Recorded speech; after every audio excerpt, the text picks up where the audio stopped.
abbiamo colto l'opportunità della pubblicazione di questo testo sullo studio dei Vangeli da un punto di vista ebraico, perché l'amicizia ebraico-cristiana si basa su quello che è il dialogo tra il mondo ebraico e il mondo cristiano a partire dai testi, a partire dalla parola di Dio.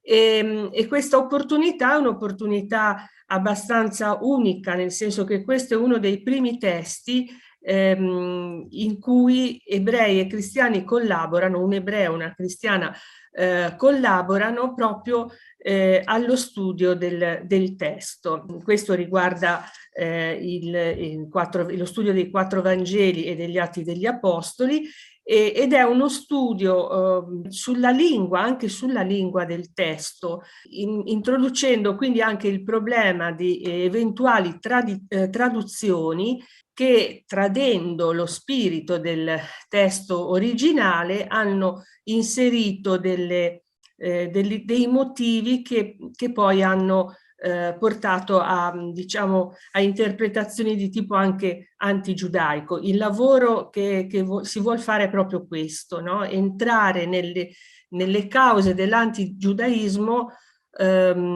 partendo proprio da interpretazioni linguistiche non corrette.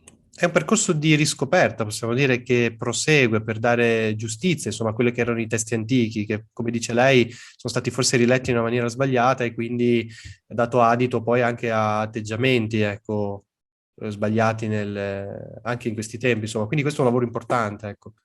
Sì, è un lavoro molto importante che cerca di riportare diciamo questi testi e quindi la narrazione di questi testi nel contesto corretto del tempo, quindi inserendolo nella complessità dei giudaismi del tempo.